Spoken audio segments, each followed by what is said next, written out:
भक्तों, कृष्ण भगवान की ये लीला देख करके सुदामा को प्रसन्नता हुई, लेकिन सुशीला से कहा मैं तो कृष्ण को श्राप दे करके आया हूँ। क्या श्राप दिया तुमने? कि जो जैसो तुमने हमको दो, बालापन के मित्र हो का दऊ में श्राप, जो तुमने हमको दो सोई पइयो आप। सुशीला कह रही है ये श्राप नहीं, ये तो वरदान है। कृष्ण ने हमें इतना दे दिया, इतना दे दिया, तो तुमने भी उन्हें श्राप नहीं वरदान ही दिया है। जो तुमने हमको दिया है ऐसा ही आपको भी मिले। बोलो गोविंद भगवान की जय। आज सुदामा जी ने भगवान कृष्ण की भूर भूर प्रशंसा की, वंदन किया और प्रेम से उस भवन में रहते हैं। लेकिन नहीं, सुदामा जी ने धन पाकर भी कृष्ण भक्ति की है, और जब धन नहीं था तब भी कृष्ण की भक्ति की है। उन्होंने भक्ति करके अपने को मोक्ष को प्राप्त कर लिया। बोलो गोविंद भगवान की। अब परीक्षित तैयार हो जाओ, तक्षक नाग भन बनाता हुआ आ रहा है। तक्षक नाग भन बनाता हुआ आ रहा है, लेकिन वो तुम तक नहीं पहुंचेगा। तुम्हारे तक पहुंचने की उसकी सामर्थ्य नहीं है। क्यों? क्योंकि तुम चैतन्य स्वरूप हो। तुम देह नहीं हो, तुम मन नहीं हो, तुम बुद्धि नहीं हो, तुम अहंकार नहीं हो, तुम चित्त नहीं हो। तुम साक्षात चैतन्य स्वरूप आत्मा हो। शरीर का नाश होता है, आत्मा का कभी नाश नहीं होता।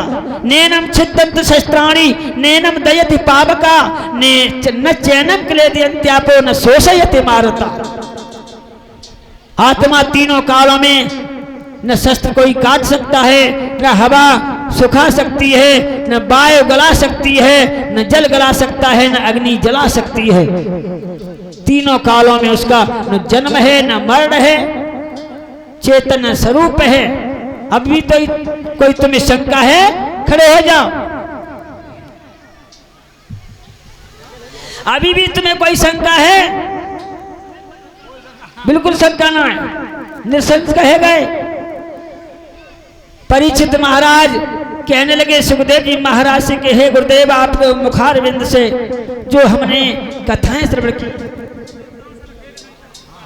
जो भी कथाएं सुनी हैं, मैंने एकाग्र मन से सुनी हैं। अब मुझे कोई शंका नहीं है। पहले स्कंद की कथा सुनने से मुझे प्रभु के चरणों का दर्शन हो रहा है। दूसरे तीसरे स्कंद की कथा सुनने से मुझे भगवान के घुटुओं का दर्शन हो रहा है। तीसरे चौथे पांचवें स्कंद की कथा सुनने से मुझे भगवान के कमर का दर्शन हो रहा है। और छठे सातवें स्कंद की कथा सुनने से मुझे भगवान के वक्षस्थल का दर्शन हो रहा है। और आठवें नवें स्कंद की कथा सुनने से भगवान की ग्रीवा का दर्शन हो रहा है। और 10वें और 11वें स्कंद की कथा सुनने से भगवान के मुझे बाहों का दर्शन हो रहा है। और 12वें स्कंद की कथा सुनने से भगवान का पूर्ण दर्शन हो रहा है। अब मुझे अपने पास बुला रहे हैं। हे गुरुदेव, अब मैं उनके पास जाता हूं।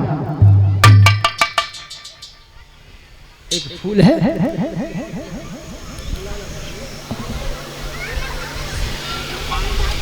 न हम कामो न मे कामित कामो जीयते। इस मन को कामना से दूर रख करके, इस मन को समस्त कामनाओं से दूर रख करके और कृष्ण की भक्ति में संलग्न रहना है, तभी कल्याण की प्राप्ति होती है। तुम आत्मा हो, चैतन्य स्वरूप हो, तुम देह नहीं हो, तुम क्षेत्र हो, क्षेत्रज्ञ हो, तुम क्षेत्र नहीं हो, तुम दृष्टा हो, दृश्य नहीं हो। तुम्हारे तीनों कालों में नाश होने वाला नहीं है, लेकिन शरीर का नाश हो जाता है। सर्प की एक ताकत नहीं कि तुम तक पहुंच सके। जाओ बैठो।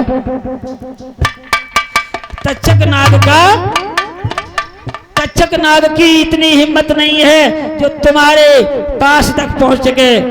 लेकिन मैं यहाँ तक बैठा रहूंगा तब तक तक्षक की हिम्मत नहीं वो आ सके यहाँ, क्योंकि वो अगर आ भी आएगा तो मैंने ब्रह्म विद्या संपन्न की है, अमृतमयी विद्या संपन्न की है, मैं उसका अमृत जो विष है वो अमृत बना दूंगा। इसलिए लेकिन नहीं तो ब्रह्म ऋषि का श्राप फेल होता है, इसलिए मुझे यहाँ रुकना नहीं है। आज परीक्षित के हाथ पर वरद हस्त फिराया है, कल्याण वस्तु कल्याण हो, और वहां से वो चले गए।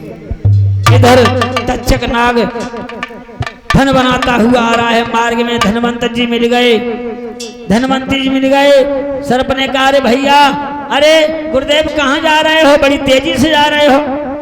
धनवंतर जी कहने लगे आज परीक्षित को तक्षक नाग दंश करने वाला है, मैं उन्हें बचाने जा रहा हूँ। तक्षक हंसने लगा अरे गुरुदेव, तुम जिसको बचाने जा रहे हो दही के धोखे चूना मत चाट जाना। परीक्षित को जो तक्षक सर्प दंश करेगा वो इतना जहरीला है कि सामने जो विशाल वृक्ष दिख रहा है उसको भी अपनी एक फुसकार से जला करके राख कर सकता है। धनवंतर जी कहने लगे तूने उसके विष की प्रशंसा की है, अरे वो इस वृक्ष को अगर सुखा सकता है तो मैंने भी ब्रह्म दृष्टि संपन्न की है, अमृतमयी विद्या मैंने सिद्ध की है, मैं अपनी दृष्टि डाल करके उसको फिर से हरा भरा कर सकता हूं। तो हो जाए बाजी, कहने ठीक है हो जाए बाजी। और जैसे ही तक्षक ने विशाल वृक्ष पर अपनी फुसकार मारी है, बस वही नहीं तो सर्प का खगमंडल भी बेहाल हुआ, पर धनवंतर की नजरों से वो हरा भरा तत्काल हुआ।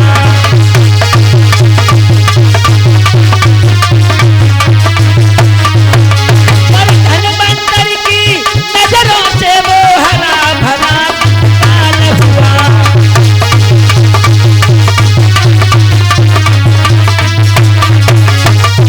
तक्षक ने वहाँ विचार किया, पर ये वहाँ पर जाएंगे तो मेरे विष को अमृत की तरह ही कोई बनाएंगे।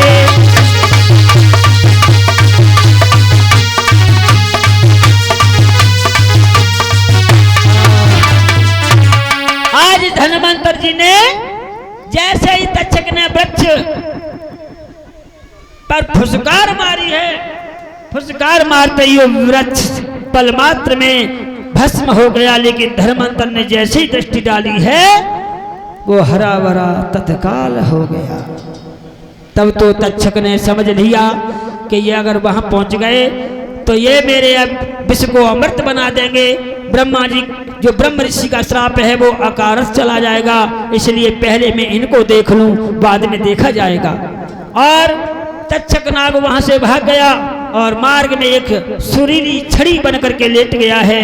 धनवंतर जी चली जा रहे थे, उन्हें नहीं ज्ञान था, छड़ी समझ करके धनवंतर जी ने उठा लिया, अपनी पीठ पर डाल लिया, लेकिन पीठ पर उस दुष्ट तक्षक ने दंश किया है, लेकिन पीछे दृष्टि न जाने से उनको वो अचेत अवस्था में हो गए। तब तो धनवंतर जी के जितने भी चेला थे सभी आ गए हैं और कहा गुरुदेव क्या करें बताओ। धनवंतर जी कहने लगे अरे नालायको, अब देख क्या रहे हो, तक्षक ने दंश किया है, मुझे कोई बचाने वाला नहीं है, तुम ऐसा करो गड्ढा खोद करके हमें गाड़ दो, ऊपर से नाथ को ढांक दो और ढांक बजाओ। आज शिष्यों ने वैसा ही किया, ढांक बजाते हैं। अरे मीठी बोली कोयल की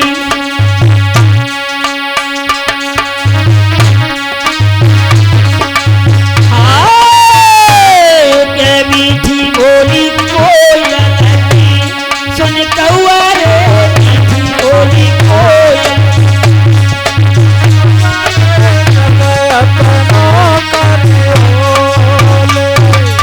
ढाक बजा रहे हैं शिष्य लोग।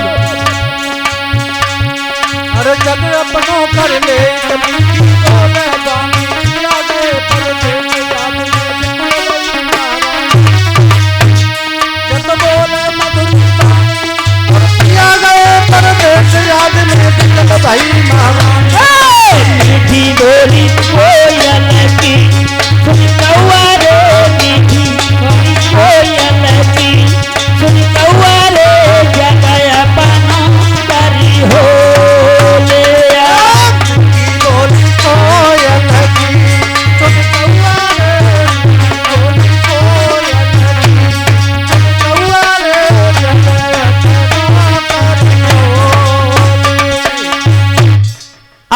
तरह से ढाक बजा रहे थे, तब तक तक्षक आ गया।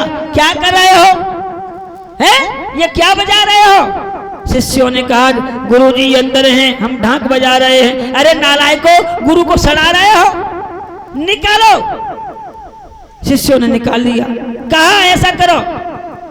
तक्षक तो चला गया, लेकिन गुरु कहने लगे धनवंतर जी शिष्यों से कि तुमने बहुत बुरा किया, अब हम बचेंगे नहीं। ऐसा करो, हमें काट लो, काट करके और हंडियों में हमारा मांस पका लो।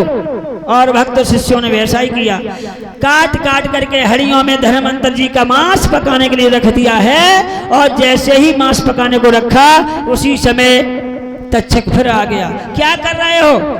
ये क्या हो रहा है? शिष्यों ने कहा गुरु के मांस को पका रहे हैं। अरे नालायको, तुम गुरु का मांस पका रहे हो, तुम्हें नरक में भी जगह नहीं मिलेगी। ऐसा करो, इस पके हुए मांस को समुद्र में फेंक दो। हाय, वैसा ही किया, लेकिन एक शिष्य ने सीख डाल करके उसको जिह्वा से चख लिया था। बस सीख भरी विद्या अपने इस भारत में रह गई और सारी हड़ियां समुद्र में फेंकवा दी। और फेंकवा दिए, वो चक्कर काटते काटते बंगाल में पहुंची है। भक्तों, बंगाल में सारी विद्या चली गई। इधर धनवंतर का अंत हो गया।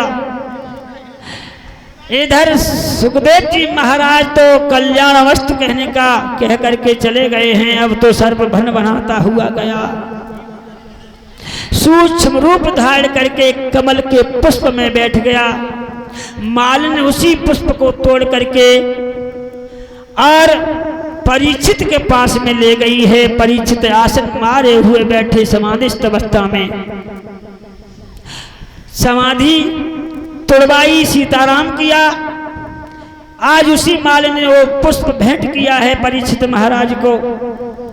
और परीक्षित महाराज ने जैसे उस पुष्प को ग्रहण किया है, जैसे ही ग्रहण किया, सूंघा, त्यों ही उसी पुष्प में सूक्ष्म रूप धारण करके सर्प बैठा हुआ था, उसने नासिका में दंश किया है, जिससे परीक्षित का शरीर धू धू करके जल के राख हो गया। लेकिन परीक्षित पहले ही मुक्त हो चुके थे, परीक्षित पहले ही मुक्त हो चुके थे। उनका नाशवान शरीर, जो स्थूल शरीर था, वो जल करके राख हो गया। श्री सूत जी महाराज सोनका ऋषियों से कहते हैं कि उस समय मैं मौजूद था, जब मैंने अपनी आंखों से देखा है, परीक्षित महाराज का शरीर धू धू करके जल गया, अदृश्य हो गया। बोलो गोविंद भगवान की। इस तरह से आज परीक्षित का मोक्ष हुआ है। लेकिन परीक्षित का मरना सुन करके जनमेजय को बहुत दुख हुआ। किसी ने बताया, हमने तुम्हारे पिता को मरते हुए देखा है, तक्षक नाग ने तुम्हारे पिता को दंश किया है। मैं वृक्ष पर था, वृक्ष पर फुसकार मारी, मैं वृक्ष सहित जल करके राख हो गया। लेकिन धनवंतर जी महाराज ने फिर से अपने दृष्टि से हरावा कर दिया। मैं सत्य बता रहा हूं, तुम्हारे पिता का दंश किया है तक्षक ने तुम्हारे पिता को मारा है। जनमेजय ने सोचा कि मैं भी अपने पिता का प्रतिशोध लूंगा, और ब्राह्मणों को बुला करके उन्हें सर्प यज्ञ करवाया है। सर्प यज्ञ करवाया, बड़े बड़े मंत्रों की शक्तियों से बड़े बड़े सर्प जो जल करके हवन कुंड में गिरने लगे हैं, स्वाहा हो गए। लेकिन तक्षक नाग डर के मारे देवराज इंद्र के शरण में जा पहुंचा है। तो जनमेजय ने कहा ब्राह्मणों से कि ये तक्षक अधम क्यों नहीं गिर रहा है? तो ब्राह्मणों ने बताया, ये देवराज इंद्र की शरण में है, वो इस तरह से नहीं गिरेगा। तो कहा कि फिर तो कोई मंत्र उच्चार करो, जिससे देवराज इंद्र को तक्षक सहित हवन कुंड में झोंक क्यों नहीं देते हो? ब्राह्मणों ने आकर्षण मंत्र का उच्चार किया, तो देवराज इंद्र सर्प तक्षक के सहित सिंहासन सहित घुमड़ियाने लगे हैं। त्यों ही ब्रह्मा जी आ गए। ब्रह्मा जी ने जनमेजय को समझाया, अरे वत्स, ये क्रोध शांत करो, और सर्प शस्त्र जो कर रहे हो उसको आप बंद कर दो। क्यों निरपराध सर्पों को जला रहे हो? बड़ा अपराध होता है। ब्रह्मा जी की आज्ञा अनुसार जनमेजय ने सर्प यज्ञ बंद कर दिया और क्षमा याचना मांगी है। इस तरह से जनमेजय को हस्तिनापुर का राज्य सम्राट बनाया। भक्तों, ये कलिकाल चल रहा है, माताएं बैठी हैं, बस आरती होने वाली है, माताएं कहीं जाना है, प्रसाद लेकर के जाना। अब तो जनमेजय ने, कलिकाल चल रहा है माताओं, कलिकाल में सुख शांति प्रदान करनी है। सुख शांति अगर चाहते हो तो भगवान की भक्ति करना परम आवश्यक है। अपने घर पर सुमिति के साथ में रह करके और घर पर भगवान की भक्ति करना ही कल्याणकारी है।